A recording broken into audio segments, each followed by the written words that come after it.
boy's back.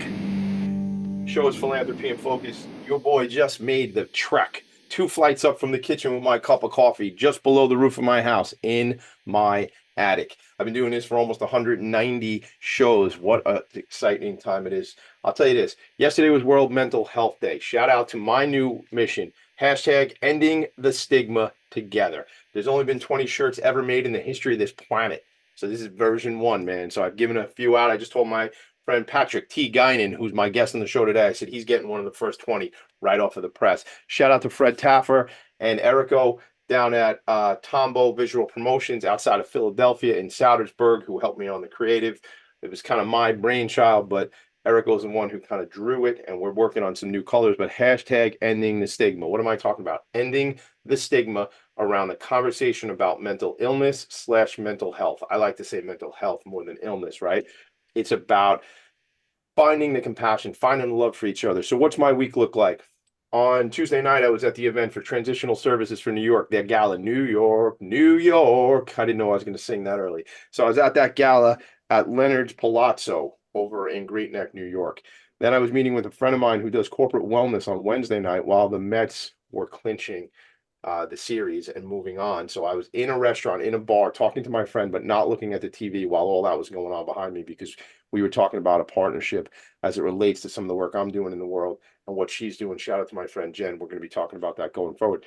And then last night on World Mental Health Day, World Mental Health Night, I guess it was, I was in New York City at the Edison Ballroom. Patrick Guinan was there. The entire team of Venture House was there. Patrick, what a party that was, right? It was awesome. It was a great turnout. It was great to have all the community there and really show out for a great cause. Yeah, it was awesome. It was good. And I'll tell you, I'm out on Long Island. Last year we were on Staten Island, and last night we were on Manhattan Island. So there's a lot of excitement going on with Venture House, and we'll talk about some of that today. But really, I want to get into when you and I start talking about what it is you do, from an employment perspective, which is really integral into the transition for individuals and the support that individuals need. And I'll probably It's go on. huge. It's huge, right? I'm probably going to go on this whole rant about how important our careers are and our jobs and all that sort of stuff. We'll get into that. Before we do, I got to make one other quick thing, one other point I want to mention. Venture House, which has been a client of my agency, Vanguard Benefits, has been a client of our agency for the last 7 or 8 years. I've been working with Juliette Douglas and my buddy Norman Bailey, CFO, for many, many years. And it was great to see Larry Jones last night and Eddie and some of the other members and some of the other staff. What I wanted to shout out right now is in only a matter of weeks, and actually 18 days, the 29th, we'll be in New York City for the New York City Imagine Awards. And the Serini and Associates Social Impact Award, one of the 4 finalists on my friends and client, Venture House. So congrats on all that. I'm excited. I don't know if you're going Thank to you. are you going to be in the room that night? I don't know. I I was planning on it, but I know we only have a limited amount of tickets, so I'm not Well, sure if then I'm going to be here's cut. let's say this. If you don't have a ticket, I'm buying you a ticket. That's how we're going to start the show. All right. That's you come as my guest. Beautiful. I like hanging out with you. We'll have fun. And you get to meet and greet a whole bunch of people. So we'll talk about that. Sounds good. But you got a ticket from me if you're not already sorted out. So what we're going to get into today is, as we do on the show all the time, we talk about who is my guest, what is their journey about, what are they up to in the world, what have they done, and how did they get to the position they're at right now. Um, when it comes to what Patrick's doing, as I said, as an employment specialist, this is integral work for the members of the clubhouse setting. And when I'm talking in terms of context that I understand, that Patrick understands, some of you might not understand the clubhouse model, and I'm going to defer to Patrick to do that as we get going and get going forward. So the last thing I want to say on the New York City Imagine Awards, though, is go to nycimagineawards.com. Tickets are available. I think they're still even taking sponsorships if you're so inclined, if your business is connected to the nonprofit sector and you want to support the sector. It's going to be like 400 people in the room, 6 incredible categories, recognizing the work that the nonprofit sector is doing. And the funny thing about it, right on the tail end of that event, is the Long Island Imagine Awards applications go live. So it's just I always feel like I'm always working the Imagine Awards no matter what's going on. So imagine that. All right, Patrick, let's get into it, man. We were Let's do talking. it. Let's start here. Let's start with where'd you grow up? So I grew up in a small area in Long Island, actually, fellow Long Islander in South Hempstead, which is right outside Rockville Center. So it has the same zip code as Hempstead, but the Yep. schools are Rockville Center schools. So I grew up there my whole life. I recently just moved into Queens. Got it. I actually went to school with a lot of Rockville Center kids. I went to Chaminade in Mineola. Okay. A lot of RVC kids came through, and in fact, we played a Rockville Lynx with a buddy of mine, Vinny Papalardo, and another friend of ours, Mike D'Onofrio. They own a payroll company called Premier Payroll Solutions, and they do an annual event, an annual fundraising event. They call it Net and Nine, where they play nine holes and do some networking. The Rockville Lynx. So Oh, I that's didn't awesome. yeah, it's awesome. So I didn't get to play this year because I had to do something with my kids, but I did the Tommy D drive by, which is I show up at the beginning of the event, I hug everybody, I take a bunch of pictures, and then I leave. And then sometimes I come back at the end of the event if I have time too. You got to So show face. You got to you show got to do it, face. man. It's important because it's important because they're out there for a good cause. They're raising money for Karen's House, which is an organization that has been on this program. And it's good to see the boys and not just the boys, the women as well, but it's good to see the boys at a golf event, and it's really important to get out and Yeah, a bunch of my buddies work over there as caddies, just on the weekends for fun. yeah, And I'm good friends with the general manager of the restaurant. Yeah, he's actually married to one of my best friend's twin sisters. So no kidding. have some connection there. I Yeah, love that. Do you Brad play? and Brandon. Are you, I have played. yeah, I'm Tiger. Wish he could. Tiger wish he could. I like that, man. That's good. Yeah, I can't even. I don't even think I'm that good. Yeah, no, I'd rather go to the range and just Yeah. hit some So balls. love it. We'll do that. We'll go hit balls maybe on Queen somewhere. I'd like to do that. And listen, the thing about it, and even that net and nine that I was talking about with Premier Payroll is it's not a big deal, man. It's not you play nine holes, you're having a good Yeah, time, you're not tired of playing. I get to 14 and I don't want to play anymore. I'm like, why are we still out here? Like yeah. and You're I over 100, and yeah, dude, I don't even keep score. That's a whole nother thing. That'd be an entirely different show talking about my golf game. But I want to. So you grew up in South Hempstead, Rockville Center Schools, that whole thing. What drew you? I mean, you have a degree in sociology and psychology, right? So we'll get into yeah. that. Like, what informed that interest? Tell me about that. Oh, most people don't, when they're in high school or early teens, they don't imagine themselves working in mental health or being a therapist or doing what I'm doing, especially. I did not expect to do what I'm doing, but I knew I wanted to be in mental health. I have an uncle who passed away a couple of years ago who really struggled his whole life, and I was very close with him. So, I always told my mom I wanted to help him. I want to do what I can to help him. So I kind of developed a love for it there. Me and him were very close, and losing him really prompted me to really go hard and get my degree and get into the field and start making a difference in people's lives. Yeah, man, that's incredible. I got like I feel that, like I feel the love that you had if you have had and have for your uncle, and often that's the stuff where you go, we can ignore these things or we can sort of lean in and see how we can make an impact. And Yep. I think you and I know, and many of our listeners know, that we need more people in the mental health work, and I'm all Yeah. about I'm showing you guys a t-shirt again, hashtag ending the stigma together. And why do I keep saying that? Well, I'll tell you this, because twice a week I see a therapist. Okay. Because I'm normalizing this. I'm trying to make this real for everybody. I got a bit of the anxiety. I got the ADHD. I got more than a bit of the ADHD, but the anxiety for sure too. It slips in. My point is like, I don't believe the numbers. I don't think it's 1 in 4 or 1 in 3. I'm like the numbers are much higher. I think we all are on this spectrum of mental health, Hmm. right? And yes, certainly some people have a more serious diagnosis and more serious challenges and or needs. But I think we all have to realize that. I say this all the time. I actually was saying this the other night. I literally probably say this every day. If I broke my arm and I went to the hospital or I go to the urgent care and I go get services, that's like routine, man. That's not a big deal. The guy breaks his arm, right? And my son broke his thumb the other day. He's been out of baseball for 3 weeks now. No big deal. If you have challenges on the mental side of things, there's this stigma. I don't know what it is, honestly, Patrick. I don't know why it's there. And I say that because half of this show is me trying to learn things. And I was saying the other day, I want to go do the research and find out why there is such a stigma. Because once we know why, then we can work harder to fix it. But when Simone Biles stepped down in the Olympics a few years ago, right? And I think it was Michael Phelps, the swimmer. When folks come out and admit that they have challenges, it normalizes it, in my opinion. It normalizes Yes. it. It makes it run of the mill. It's like everybody's dealing with stuff.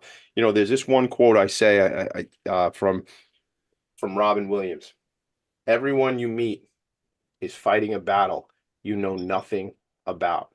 It's a Be beautiful quote. right. And they said, be kind always. Like, that's it, dude. Like, everybody, like you and I run into each other, man.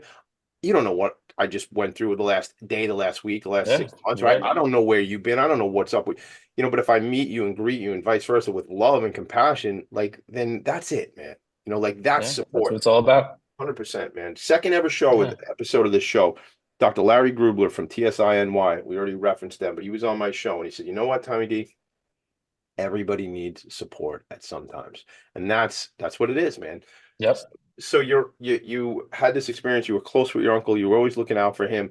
What did that kind of translate to in, all right, well now I'm going to go to college. So you went to Stony Brook in Stony Brook University, right? So Yeah. what happens there? Tell me about that. So I didn't start out at Stony Brook University. I was a little bit of a journeyman because I was going through my own mental health challenges, right? Right. So I was going through my own mental health challenges after he passed away, Sure. 2018. I started out at John Jay College in Manhattan for 2 years doing forensic psychology. Wow. I realized that, I wanted to be in psychology, but maybe not forensics. So I realized that John Jay may not be the best place for that. So I transferred to Nassau Community because it was a little too late for me to get into somewhere else by the time I Yeah. realized I needed to get out. So I did that for a year and then went into Stony Brook. I think So Nassau's a great Stone, school. Sorry yeah, to interrupt no, you. it's phenomenal, I phenomenal. went I to loved it. I went to Nassau, great school. The difference, I think, in your era and my era is funny. Like the parking lot was much smaller then. I went in like 97, 98, and we had to park up in these dirt mountains because like this Hmm. wasn't like, the 50s. Like it wasn't like there was still farms and potatoes By here. the Children's Museum, yeah, Yes, yeah, there was just not enough parking lot. But it was only for the first week and a half that there was not enough parking lot because once everybody started dropping classes, you can get a spot. It changed it yep, changed yep. the dynamic. My sister is a forensic psychologist. I did not know you, Okay. John Jane, studied that. So we'll get into that down the road at some point, offline. But so okay, so you go to Nassau, kind of sort things out, I guess. That's what I would say, right? Get kind of straighten out where you Yeah, kind of got myself together. He ended up passing away right as I started Nassau. So I was really trying to find my way and get myself together. And I realized that if I want to go somewhere, I got to go somewhere that is going to be beneficial for my education. And Stony Brook is a top 50 university in the Yep. country for undergrad. So it only made sense. I commuted, so I didn't dorm there. I worked full time when I was in college. So me and my dad opened a restaurant ironically enough, the day that I graduated high school, we had our soft opening. So from day one, all the renovations to opening till today, I'm still involved there. So I worked full time. I didn't dorm at college, so it was go to class and go home. It You it know wasn't what? party time. Now I know why we like each other. Okay, so I was a bartender in my uncle's spot. It was called Halligan's in Floral Park. Okay. It's how my wife and I met. I mean, from the time I was 15 years old, I was working there. I worked there for about 10 years. And I put myself, well, while I was in high school, but then while I was in college, when I went to Nassau, when I went to Brook for a little while, when I went to Old Westbury, finished at Old Westbury out here on the island. I love the fact that you went to state schools. I mean, state schools are incredible. Yeah. You, Yep. I was talking to a friend of mine yesterday, and her daughter is at Old Westbury right now. I mean, and again, like just Stony Brook, good for you. Wait, so great to take the opportunity, and I love the fact that you got the hustle, man. You're like, you weren't on campus, you were working, you were doing what you got to Of do. course, I had, of course, I had my friends at home that Yeah, I would hang out with, and we would go out. But I worked a lot. yeah, I would leave class and go immediately into work. I'd have class at and class at 3:30, hop into work by 5. yeah. I get it. So I get it. I was hustling. Yeah, from day one, me and a bunch of my friends worked at the restaurant. My dad trusted us to Yeah. really run things. I had guys in the kitchen, guys bartending, guys serving, Oh, I busting love it. tables, whatever you imagine. Yeah. All right, well, we gotta go to break. Before we do, shout out the spot. Is there a website? How do we send them? Yes. What's it Yeah. called? So shout out Radigan's Pub. Radigan's Pub. It's a casual dining restaurant and bar in South Hempstead on Long Island. So right outside Rockville Center, 1094 Long Beach Road, South Hempstead. I got So it. I check it found out. it. Great food, great drinks. You'll catch me there. You'll catch my pops there and a bunch of other really cool people. So I come on by. I found the website. There's menus up there. I already asked you before we started live when you told me about the place. He says an Irish spot, an Irish pub. I said, "How's the shepherd's pie, man?" So that's my. Whenever I'm in a spot that's got shepherd's pie, I gotta first. I ask the server. I'm like you got to be real with me. Like the shepherd's pie. Am I going? Yo, Tommy, go with the shepherd's pie. That's what I Yep. get. So I'm gonna come Best through. corned beef on Long Island, man. You Voted said best that. corned beef on Long Island. Yep. That's so, and I mean that's a heck of a statement to be the best I said Long Island, best corned beef on Long Island. That's Yeah. Yeah. so maybe I got to come by like one day and like have both. Maybe I got to come by. Yeah. I'll bring somebody with me and I'll say, look, we're gonna split these two things. My son is Let's good. do it. Yeah, my older Let's son, do like it. we like get to two meals and we always split things up, kind of whack it up. All right, talk about whacking things up. We got to go to a quick break. We come back. Patrick, I want to hear more about your journey. We're going to go to Stony Brook. We're going to talk about that, and all that's going to lead us into the role you have at Venture House and the impact you're making for people who need this different support. How's that sound? That sounds awesome. All right, Philanthropy and Focus, right back. Are you a conscious co-creator? Are you on a quest to raise your vibration and your consciousness? I'm Sam Leibowitz, your conscious consultant, and on my show, The Conscious Consultant Hour Awakening Humanity, we will touch upon all these topics and more. Listen live at our new time on Thursdays at 12 noon Eastern Time. That's The Conscious Consultant Hour Awakening Humanity, Thursdays 12 noon on talkradio.nyc.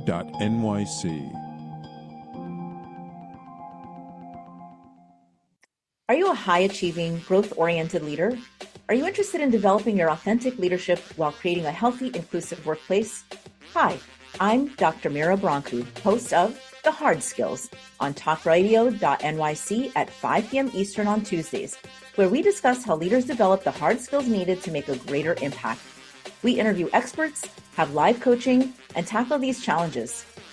Listen to The Hard Skills on Tuesday at 5 p.m. Eastern on talkradio.nyc. If you don't have your health, what do you really have? It's time to feel good in your body and shift from struggle to ease. Hi, I'm Elizabeth Tripp, your host of Nourish the Soul, where we explore the sacred wisdom of your body while you sit back, relax, and go on a journey of self-discovery. Join me every Tuesday at 6 p.m. Eastern Standard Time to awaken your heart, transform your well-being, and unlock a deeper understanding of yourself. You're listening to Talk Radio NYC. Uplift, educate, empower.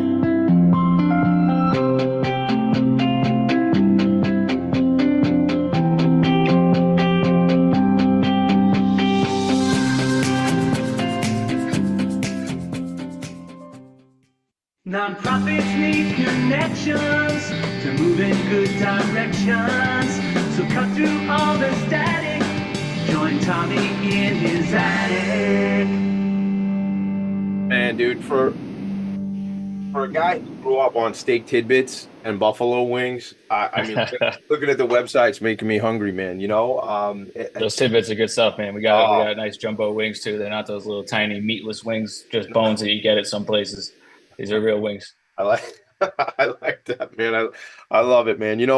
I just want to make a shout out to everybody because we're talking about mental health, and I feel when I'm talking about a pub, I'm talking about kind of my history. Not to make it about me, but just recently I hit 14 years sober, and I think that's important Amazing. for everybody. Thank you, man. And I say that, excuse me, not for my ego, not for anything, but again, normalizing these conversations, man.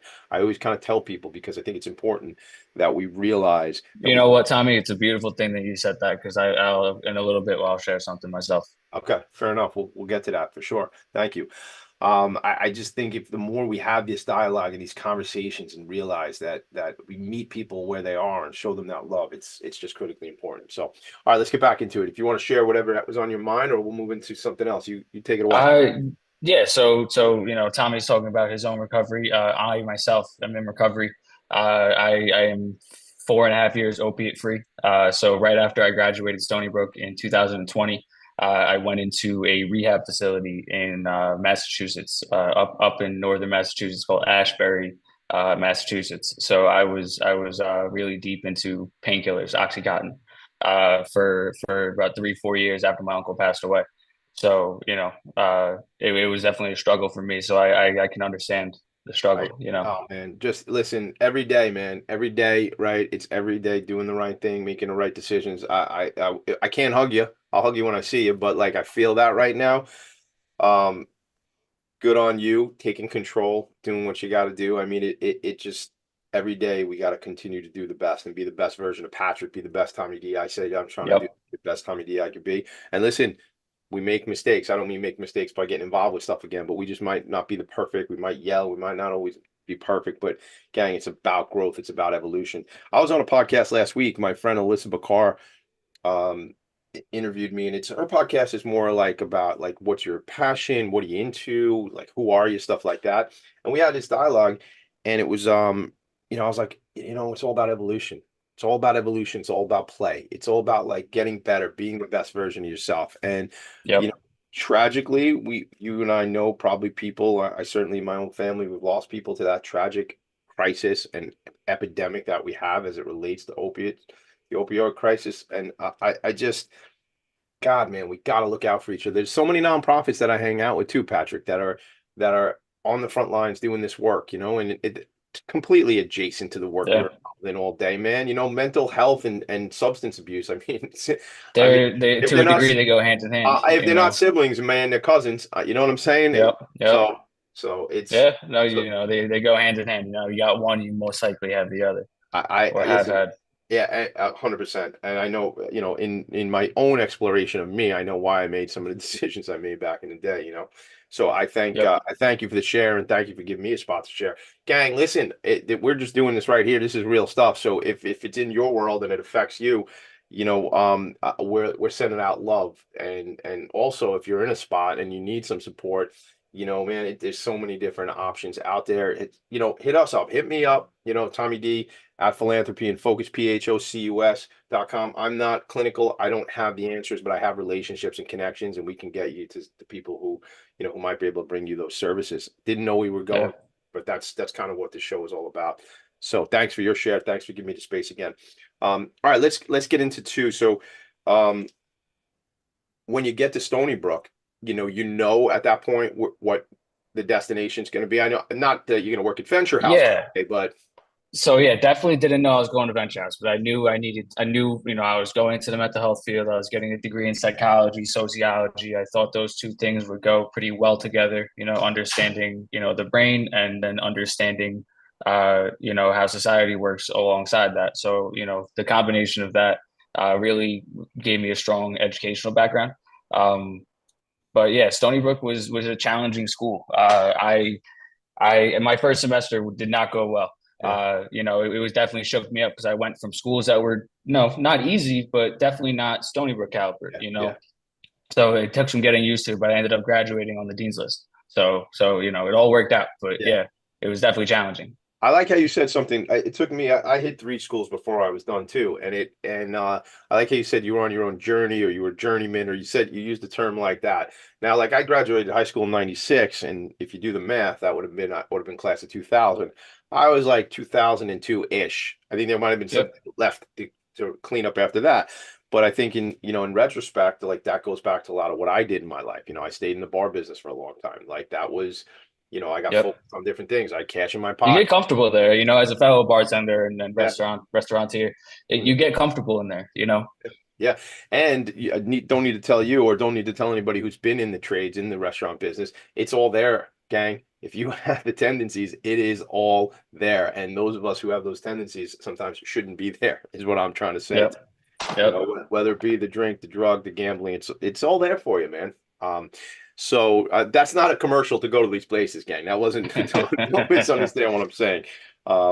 But so I guess let's transition into some of your classwork. You talk about the brain, Yeah. talk about society. What do you mean by that? Like, how does that interact with it? You're gonna get into what you do today, but how does that? Tell me about that stuff. Yeah, it kind of plays perfectly into what I do today, not knowing that that's what I would be doing at the time. Understanding the effects that society has on people, and then how those events or whatever's going on in society really affects the brain. And it's really interesting. I graduated May 2020, so right at the peak of COVID. Yep. And it really gave me a unique perspective on the situation at hand because I saw what was going on with the world, and then I could also take a guess, and I saw what was going on with people inside. That mental health challenges or diagnoses for mental health challenges definitely increased after COVID or peak COVID. So it really left an impact on people, and studying those two, studying philosophy and sociology really gave me a unique perspective on what was really going on with COVID and how people were handling it. Yeah, yeah, yeah. I don't. Again, I'm not clinical, gang. I don't have a background in that. I just underscore that. This is just one guy's opinion who's been on the planet for a bunch of years. I just think, I guess what I would say is like, I don't think this gave people mental health challenges, COVID, but I think it exacerbated our challenges. It exacerbated, the loneliness. I watched this, I watched a lot of stuff, but some meme or video that I saw is as it goes to addiction is not, um, you know, the antidote to addiction is connection. And I feel like Yep, a lot of cases in what we had with COVID was disconnection, right? I mean, absolutely. where we were away, again, we all know what it was. We all lived through it, right? But it was that just not being together, not being, you know, seeing grandma through a window at the senior Yeah, citizen it was facility, just terrible. weird stuff, man. Like, so I I think it should, if one of there's certainly some silver linings that came out of that era, and I think one of them, Absolutely. right, I think one of them is the conversations we're having about like this, right, about mental health, and it's become more of a like, dude, I hope one day there's no stigma, right? That's why I'm saying Yeah. end the stigma. I didn't say end the stigma, ending the stigma because I want us to be in it, doing the work, right? Words have meaning, Yeah. It's never over. It's never right? over. It's a Yeah, continuous work. 100%, absolutely. Yeah. So let's talk about like how did you know Venture House? Had you heard of Venture House? Like what got you there? So it's really funny. I've been asked this question a bunch of times. Yeah, There's no better answer. If I was frantically applying for jobs one day, and sure. they called me back, and I thank my lucky stars that they are the ones that called me back because I couldn't be happier or more thankful to be part of such a great and important organization. Speaking about COVID, speaking about the isolation and the disconnect from people. That's why Venture House is here. We're here to end the stigma, we're fighting to end and ending the stigma, but we're also here to give people a community, right? Connect people, get Yeah, away that social isolation that COVID really increased. yeah, People have been isolated for a long time, especially individuals that have serious mental illness. But COVID really brought that on and realized, okay, there's not, maybe the circle isn't as big as mm, I thought it was. So yeah. so Venture House really provides that for people, a community. So let's go back and give these folks who don't really know Venture House as a model, don't know Clubhouse, I mean, you and I are understanding it, right? Because we're in the community. And I'll tell you something, when I went home on the train last night, talking about being in the community, I'm not a part of this community as much as I want to be. And I've come through, you guys had an event in the summertime. I want to come through. I told Juliet last night, Juliet Douglas, hello, Juliet. Juliet Douglas, executive director, incredible leader of this organization, has been on Philanthropy and Focus. And I said, look, Juliet, I'm not hanging out there enough. She goes, Tommy D, the door's always open. And I was like emotional. I was like, well, then I got to come through. I have on the other side of the attic, Patrick, you don't know this, but there's a set of kungas, a kunga and a quinta. And I don't really know how to play them, right? But I want to bring them through because last night, the Venture House band was playing at the event last night. And I was Yep. like, I don't, what's the gym? Shout out to Ventura. Yeah, shout out to Ventura. They Is that what killed it they last night. changed the name to Ventura, right? Yep. Yeah. So Yeah. they were great, man. And I was like, this is what I'm thinking about. I'd love to play with those guys, like, and just hang out, and not on stage necessarily. I'm not in the band, but I'd like to just mess around, bring my congas. That's community to me, man. Like in the summertime, I don't remember what Yeah. the was called, but there was something going on outside, and you guys were, they had the band outside. Who plays the congas? What's that? Oh, we had our garden party. I think Eli plays those. Eli does a great job. Yeah. Yeah, Eli's Yeah, so the awesome. garden party. That's what it was. So I was coming through. It was like a tour of this, the people playing cornhole outside. The band was going. Yep. Just really Yep. cool. So you get the opportunity with them. You come through. Actually, I'm supposed to take a break. All right, before we take a break, what I want to talk about when we come back is let's get into kind of day in the life of Patrick T. Guinan. First you get there. Like you were hired as an employment specialist. That was the role. No, I wasn't. Okay. No, so I was hired just as regular staff generalist, social practitioner. So I created some opportunities not only for myself but for the membership. I love We need to increase our employment numbers, and we'll get into that. But We're gonna get yeah. into that. Look at you. You're like a radio guy. You knew we were just gonna set them up and then go to break. Gang, we'll be right back. Patrick and Tommy D. All right.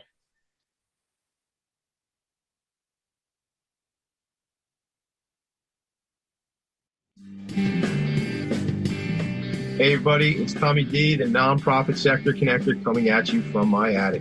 Each week here on talkradio.nyc, I host the program Philanthropy and Phocus. Nonprofits impact us each and every day, and it's my focus to help them amplify their message and tell their story. Listen each week at 10 a.m. Eastern Standard Time until 11 a.m. Eastern Standard Time, right here on talkradio.nyc. Were you an essential worker during the pandemic? If you needed to learn stages of epilepsy, did you depend on advocates? Did you use new innovations to cope with mental and neurological issues? Maintaining high quality of life and keeping good mental health are what we all strive for. I'm Frank R. Harrison, host of Frank About Health, and each week top healthcare influencers, professionals, and innovators answer these questions and more. Stay tuned on Thursdays at 5 p.m. on talkradio.nyc, and I will continue to be frank about health with all of you. If you don't have your health, what do you really have? It's time to feel good in your body and shift from struggle to ease. Hi, I'm Elizabeth Tripp, your host of Nourish the Soul, where we explore the sacred wisdom of your body while you sit back, relax, and go on a journey of self-discovery. Join me every Tuesday at 6 p.m. Eastern Standard Time to awaken your heart, transform your well-being, and unlock a deeper understanding of yourself.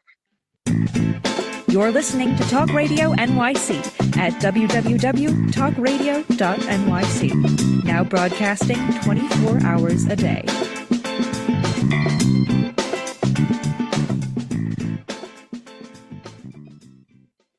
Nonprofits need connections to move in good directions. So cut through all the static. Join Tommy in his attic. We are back. All right, it's your boy, the one and only, the kid, the nonprofit sector connector. I'm reading this right off the website, venturehouse.org. So Venture House utilizes a unique approach to psychosocial rehabilitation known as the Clubhouse model. The Clubhouse model is rooted in the concept that ongoing engagement in purposeful activity brings meaning to life, and that lasting social connection promotes health and wellness. Our members work side by side with staff in running the day-to-day operations, including intake and admissions, meal preparation, facility maintenance, program development and implementation, tutoring, as well as social and recreational activities. Members, this is important, members are involved in decision-making at every level of the organization, including serving on the board of directors. So this model, has grown to 330 clubhouses in 33 countries around the world. And I two things I want to point out. One, I was watching a video on the website this morning where Juliet Douglas says, she wants this to be the Clubhouse model to be as ubiquitous as the YMCA. And they're in every community, that they're there to provide these services to people who need these services. And the one thing I also pulled away from the video this morning too was one of your colleagues mentions, like, purposefully the organization is short-staffed so it drives the need for members to be involved in the work. So maybe we could start with some of that. Yeah, so members are needed, wanted, and expected at the clubhouse. So it's not a drop-in facility. It's not a clinical facility. It's not, you got to be there from 9 to 3. You come when you want, but you're needed every day, every hour, and you're expected to come because you're a part of the club. It's important to highlight that we call them members because we're not clinicians, we're not therapists, we're not psychiatrists. We have, Juliet and David Plaka, shout out David Plaka, are licensed, but a lot of us are not. And the purpose of that is to foster some community, right? So when you go to your therapist, you go to your group therapy, you go to a psychiatrist, that's the medical side of it, right? That's 50% of the problem. The other 50% of the problem is the social part, right? When you leave your doctor's office, you're going home to, maybe not the biggest circle of friends. Maybe you don't have that much family, and kind of just home, and ruminating in those thoughts and ruminating just by yourself in that isolation can really, drive people to some dark places. So we call them members because they're not patients. They're not, clients. They're members of the club because we are all part of one organization, all part of one family.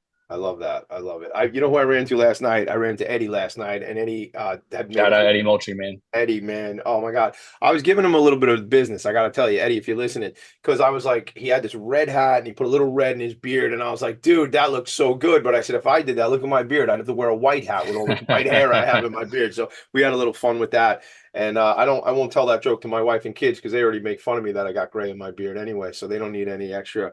It looks good, Tommy. Don't listen to them. It looks good. Good looking out, kid. I appreciate that. That's why we like each other, man. Let me tell you, your hair, by the way, that's what I look like when I was in college. My hair used to be like super high and stuff like that. Used to just, I love it. I dig your style, man. I really do. Thank you, bro. You're welcome. You're welcome. So shout out to everybody that maybe I didn't mention who I ran into last night, and what a great event. So, and one last thing I'll say is the board was there, and I don't know a lot of the board members, but I could see that the board was really supportive of the mission here, and yes, they are. Word community, right? It just goes to that piece, Oh, one other thing I want to say about last night, Tiana, right? Was she the speaker last night? Tiana Coleman. Shout out Tiana Coleman. Oh my God, she was great, and her mom, was it Tony? Is that her mom's name? Tony, yeah, Tony. Oh my God! Shout out to Tony and Tiana. What just so great because that was that's the impact story, right? That we talk about nonprofit. That's the change. That's what Tiana knows she's needed. She's expected to be there, part of the organization, right? To come through and all the work she does in the kitchen, and how her mom, being somebody who has 4 children, meaning I have 4 children, I realize the love that she had for her daughter, but the love that she had for Venture House or has for Venture House because of the impact it's made on her daughter. Incredible stuff, man. Changing lives. Absolutely. If you're in New York, if you're in the city of New York and you ever want to come through with me, I want to go on a tour. We'll go on a tour. Patrick will take us through one day. I'm totally volunteering the clubhouse, but Juliet said I got an open Absolutely. We are open 365 days a year. So we are not closed any days. We are there every day, whether it's, on the weekends from 11 to 4 or Tuesday through Thursday, 9 to 8, or Monday and Friday, 9 to 5. We're there and we're ready. Yeah. And listen, you know what I say from a salesman's perspective? I want to get people in my store. So if I'm Venture House, I want you in my store because I want you to be a donor. I want you to be a potential board member. I want you to be a potential collaborator. My very good friend, Michael Katakis, Spirit of Huntington Arts Center, where I'm on the board, they do work. Spirit of Huntington. That's funny. That's me. Yeah. I did that. Yeah. I did that. That's a nonprofit. That's awesome. To connect it. And I did not know that. Yeah. I'm telling you that because it's just about, that's what this stuff is about. It's how does the collabs happen? Larry Grubler, but Michael and team are doing business with TSINY as well, Transitional Services for New York, which we mentioned earlier, because I make the bridge, I make the connection. And I don't tell you that because I'm so great. I tell you that, gang, because you can all do the same thing. So if you showed up at Venture House and visited, and maybe you work for a major bank, maybe you work for a manufacturing company, all of these companies have community dollars that they want to give back and things like that. So again, I'm totally off track, but I'm in my zone. So this is what happens sometimes. Patrick, let's talk about the employment. You sort of created your role, you said, and you created a role that needed to be done for the organization. Yeah, so it's not like this role never existed, but it hadn't existed for quite some time. So I had been at Venture House for, a couple months, my first couple months there in 2021, fall 2021. And, I was put into the E&E unit, the Education and Employment unit. And we needed jobs. We needed partnerships. We needed members to go back to work, especially post-COVID, especially coming out of that. People wanted to be engaged in the community. People wanted to feel a sense of purpose. They just, a lot of people spent the last year and a half cooped up in their house, right? Not doing as much as they really wanted to, losing some of the social connections they have, losing some of the opportunities because a lot of places closed or programs stopped happening. It was a wild time for people. So we needed to find jobs, and shout out to all the members at Venture House because I'm not able to create jobs without them stepping up and doing the jobs. I'm not doing the job, right? I don't go to work and help them do their job. They do it. So I help people get jobs. Part of that is, building partnerships and getting the members work ready and skills up ready to go back to work. But my part in this was really going out into the community, spreading the word, making people aware, and trying to, partner up with different businesses, different organizations, and saying, hey, our members need to work and you have some roles that you need to fill. One of my favorite lines when I first started doing job development was, how's your turnover? What's your turnover rate? Because I know, for example, a dishwasher, Speaking as a guy in the restaurant, you got a couple months out of a dishwasher, right? And then somebody else comes in because Yeah. the other guy's doing something else, whatever Yeah. the reason is. Yeah. So, you go for jobs that anybody can do, everybody is capable of doing. And you explain that to the employer, and you show them the value in Let me what ask you. hiring venture house members is. Yeah, let me ask you this, because I think this is where you're going to is a job like that where you've had that experience in your own business, you and your dad. My question is, I wonder, um, are you saying that in some cases venture house members are longer term for a business and more committed? And if so, why? Tell me about that. Yeah, so our membership is hungry for opportunities, man. They just want to show who they are, their strengths, and what they can bring to a team. So I'll shout out one person in particular. Shout out Naja Purifoy. He's a huge, important member at Venture House, and he kind of helped me develop the bigger relationship that we have. So right now, I have a pretty decent sized partnership with UBS Arena and Yep. the New York Islanders. So we have about 17 people that work there. And the first person to work there was Naja. And in March of 22, me and Naja just went to a job fair one day. And we saw the job fair at UBS Arena was hiring. The stadium had just opened because they opened like right as COVID was happening. Yep. So we saw they were open. We went in there. He aced the interview, got the job, right?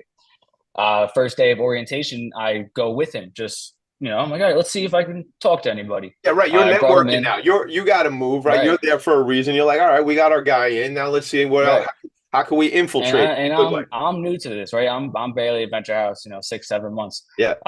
And I was like, let's see who I can talk to. So I ended up, I as he was getting ready to go into the orientation, there was a bunch of people in the lobby. And I was gonna walk out because I couldn't stay with him. But the person standing by the door, I'm like, hey, my name is Patrick, and it ended up being the head HR for Nice. Delaware North, which is the food and beverage company, Yeah. and we just developed a relationship from there.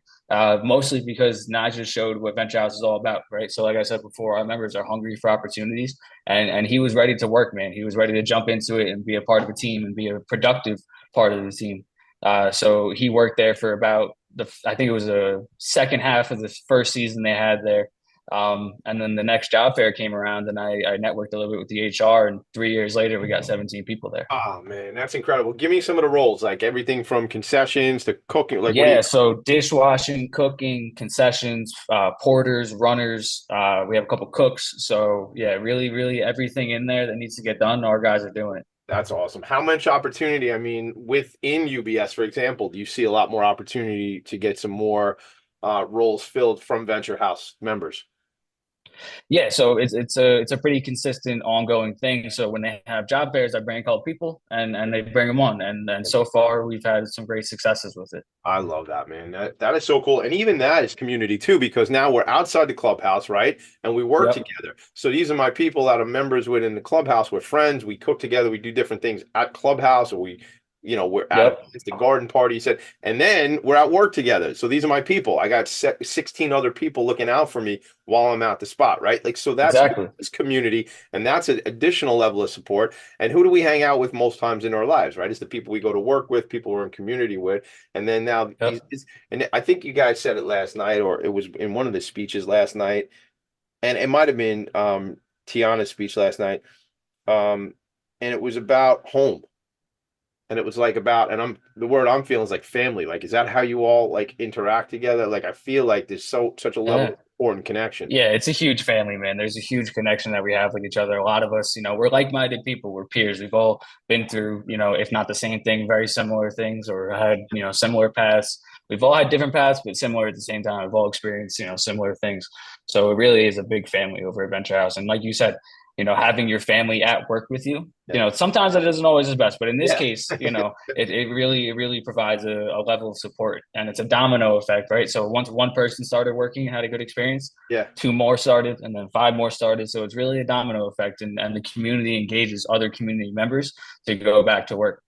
People want to get a paycheck. People want to do something. The community engages other community members to go back to work. So it becomes this culture of let's go.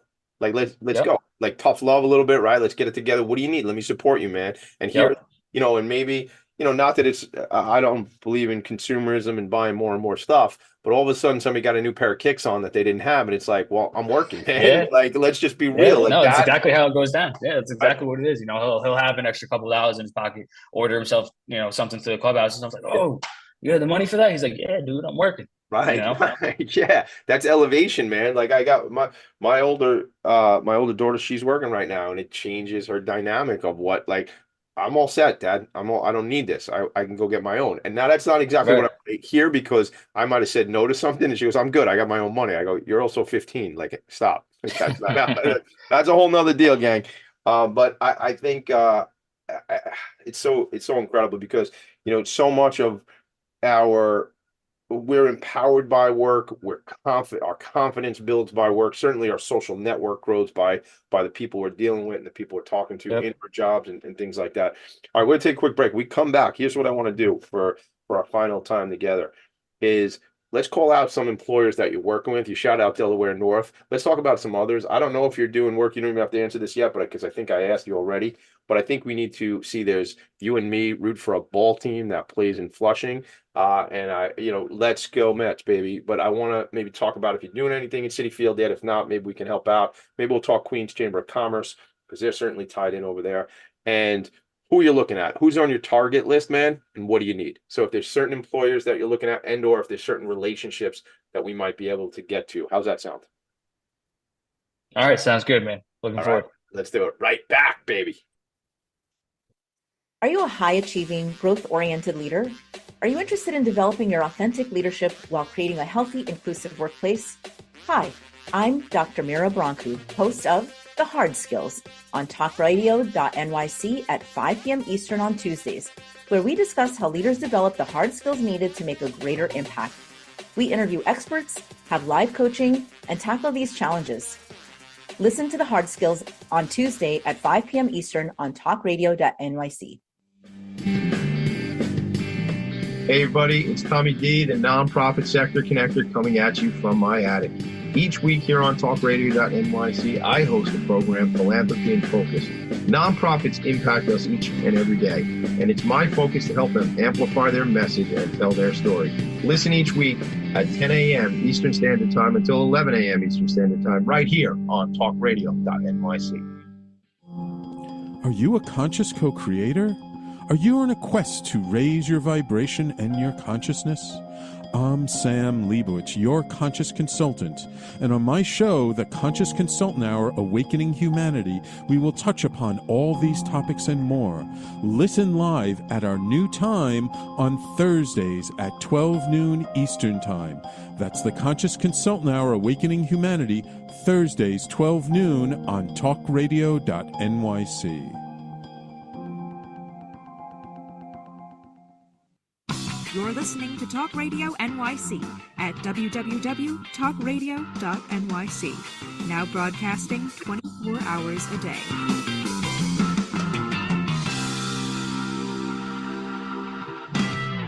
Nonprofits need connections to move in good directions. So cut through all the static. Join Tommy in his attic. All right, so Patrick, so this is kind of like the lightning round of the show. Like, I don't know if you watch a lot of game shows, but I always said I was going to be a game show host one day. So You this is can do it. You can definitely do it. I did. Maybe there's maybe we could do a game show at Venture House one day. That'd be fun. That would be fun. Let's try that out. So here's this is kind of like the lightning round when you're at the end of the show and it goes bing bing bing. Oh, we're out of time. It's the lightning round. All right. So here's what I want to know. Are there other employers that I know there are, but are there, other than Delaware North, are there some other success stories with some employers that we could talk about? Yeah, so I work with a business solutions company called FedCat. They're a larger organization in the city, but we have some people doing mailroom jobs there. So mailroom clerks, we got 2 mailroom clerks, and then we have a data entry person there. So entering some data, doing some tickets. I think they're doing New York City transit tickets. So they're typing up like the handwritten ones, and then sending them in. I work with, shout out Larry Grubler and TSI. I work with Turn the Page Bookstore in Bayside. So it's a great little bookstore that people work at. You definitely need to check that out.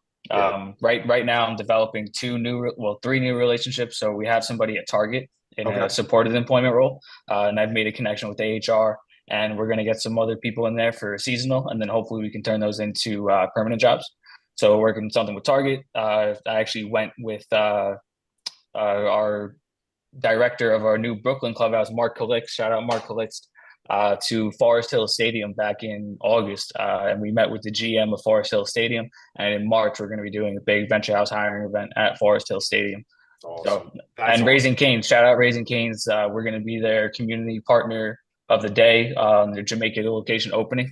So we're going to get some people in there as well. Yeah, when is that? When's their opening? It's in January. We don't have a date yet, but it's in January sometime. They're trying to open up. Let me know what that is, man, because I want to come through. I mean, I met a bunch of those guys at the Queen's Chamber of Commerce St. Patrick's Day event. They had St. Patrick's Day lunch. Yeah, I think that's how we got in contact with old colleague. Oh, you know what? She was there. Actually, you know what? So Liz and I were at that event together, and I was sitting with the guys from Raising Cane's, and she's like, Tommy, bird dog opportunities for me in the room, find people. And that could have been like a connection we had that day. There was one of the Kennedy grandsons, whose name is escaping me, was the I think his name is Jack, but I'll look it up. But he was the keynote speaker, and like as he came off the stage, Liz and I were like, come here, you need to meet. And like 3 times I had to like get him connected to Liz, because she was she's doing great work at the time for Venture House. So that's what it's about, man. It's all about the relationships and connections. So let's go back. It is a very, when I texted you yesterday or something, we communicated some way, and I said, oh no, we were on a Zoom meeting yesterday with the Queen's Chamber, and I said something about the Mets, and you go, wow, it's been a wild couple of weeks. It has been a wild couple of weeks. I hope when people are listening, yeah, shout out New York Mets, man. Right? I hope when gotta believe in the future they're talking about, wow, those guys were talking about it, and now those are the World Series champion Mets. We'll see how it shakes out. Yeah, man. Fingers crossed. Fingers crossed. As we sit here right now, San Diego and LA are tied at 2 games apiece, so we don't even know who we're playing yet next, but we'll see how that all goes. What about the Mets? Have you worked with Citi Field? Have you worked? Yeah, I've worked with Citi Field in the past. I've worked with Aramark in the past. We've had a connection. We don't have anybody placed there right this second, but yeah, we've worked with them in the past. We were actually at their Mental Health Awareness Day last May. We do a Mental Health Awareness Day, and they invited us on the field. We took a picture of Busta Rhymes. Shout out Busta Rhymes. Yo, shout out Busta Rhymes. I mean, you're a little younger than me, young man, but like I grew up on that. Busta, Tribe Called Quest, like that was my world back in the day, man. Yeah. So shout out to that. We were on the field. They put us on the big screen, let people know our message, try and deliver our mission across the whole stadium. So that was really cool. I love. We also did that for New York Islanders last year on January 10th. Okay. Well, this year actually, January 10th, we did a Mental Health Awareness Day in partnership with the New York Islanders. Due to our connection with Delaware North, I have some connection there, and we made I think it was 120 people that showed up. So do me a favor, when that stuff's coming up in the future. Listen, I'm not asking for an Islanders ticket. I'll buy my own ticket. I got you. Let me know when this stuff is going on, because like I said to you last night, I obviously I love the mission. Obviously I love the work, and people pay attention to what I'm doing a little bit. So let me come through these events, and maybe I drag some of my people through, and it just continues to grow the network. Yeah, absolutely, dude. Certainly, I like a good Islander game or a Met game for sure, but even Islanders look good too, so we'll see. 100%. Even more important from the game, though, for me is, what does it do? What is the ripple effect of us bringing people together and making those connections? Tell me a story, if you could, about like you talked about Niger before, but like give me a story about somebody who, and you don't have to call them out by name unless that's cool with your relationship with that individual, but like where in the last couple of years, the employment has totally just changed this person's life, their personality, what they're up to, how they greet the world, stuff like that. I'd love to hear a story.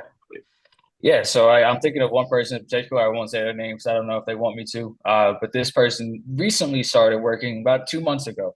But they, it was kind of a ripple effect, because they're in school and they're working, and which they weren't a year ago. So about a year and a half ago, we had a member, a young woman, come in here to Venture House, and she was really going through it. She was in a bad spot.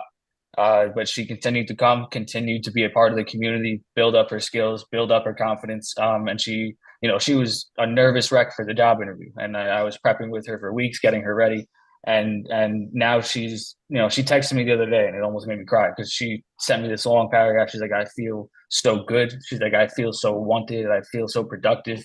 I'm really back into my groove. And this person used to be like a director of a preschool. Or multiple preschools. So, this wasn't somebody that was homeless. This wasn't somebody that was, in the hospital. This was somebody that was really, like me and you, going through challengers going through the motions of, whatever they got going on. And then, there was an opportunity for them to work at FedCap in the mailroom. And, I was announcing it and they asked me about it. I'm like, yes, you should do it. Absolutely. And now that person is in school, going back to get her master's. She is working part-time in the mailroom. She's like, I used to be a director. I can do more than this. But you know what? I'm so happy in this role because I can just sit here and do my job. And I feel so productive. I feel so a part of the community, a part of society, and I feel back to my normal self. So, it's really the impact that employment has on somebody can really change their lives. And I'll tell you from my own perspective, before I joined Venture House, I was doing autism services. So I was an ABA therapist. So I was doing in-home services for children with autism, and the case I was on was ending, and there was only nighttime cases. Now, the reason I started working this job is because I didn't want to work nighttime because I didn't want to work at the bar. Yeah. So I'm like, okay, now I got to find something new. And during the few weeks that I was looking for a job, I the emotions I was going through, and I didn't feel like I was doing anything. I felt like my brain was being wasted. And then I landed at Venture House, but it really has a big impact on people. So even for people that don't have serious mental illness, it's still a challenge to go back to work. The whole application process, 100%. Writing your resume, doing all that stuff. It's a lot. It's a job. And I talk to people who, to your point, like do not have serious mental health issues. And if you're in a job and you're looking for a job at the same time, trying to find a job is a job. Like it's a whole other thing, and then compound that with serious mental illness. Oh, forget it. Forget about it. Forget about it. I want to read something real quick because we're going to run out of time here. And this is something that just came to me from something you said. So there's a story which many of us have already heard before, but I'm going to try to read it real quick for you. A man walked along the beach. Ahead, he saw a boy dashing back and forth in the sand. He smiled, thinking the boy was enjoying a game on a fine morning. So he hurried to catch up. As he got closer, he saw the boy picking up something out of the sand and gently tossing into the sea. And as he got closer again, he said to the boy, "Hello, what are you doing?" The boy said, he paused from throwing, looked up and said, "Throwing starfish in the ocean. The sun is up and the tide is going out. If you don't throw them back in, they will die." And then then the man says, "But you don't realize that there are miles and miles of beach and starfish all along it. You can't possibly make a difference." After listening politely, the boy reached down, picked up another starfish, gently tossed it into the sea and said, "It made a difference to that one." Wow. Okay. Make a difference, make an impact. That's why we're here on this planet. We're here for a moment in time. Do your best to make an impact with somebody. Reach out, just check in on people. Think about other people. Be compassionate, show the love, and make changes like my friend Patrick T. Guinan is making and the team at Venture House. Thank you for being on the show, brother. Thank you for being here. Thank you for having me. You're welcome, man. This was really special. I really appreciate you. Make it a great day, everybody. Have a great weekend. We'll see you next Friday morning. Later. Nonprofits need connections to move in good directions. So cut through all the static. Join Tommy in his attic.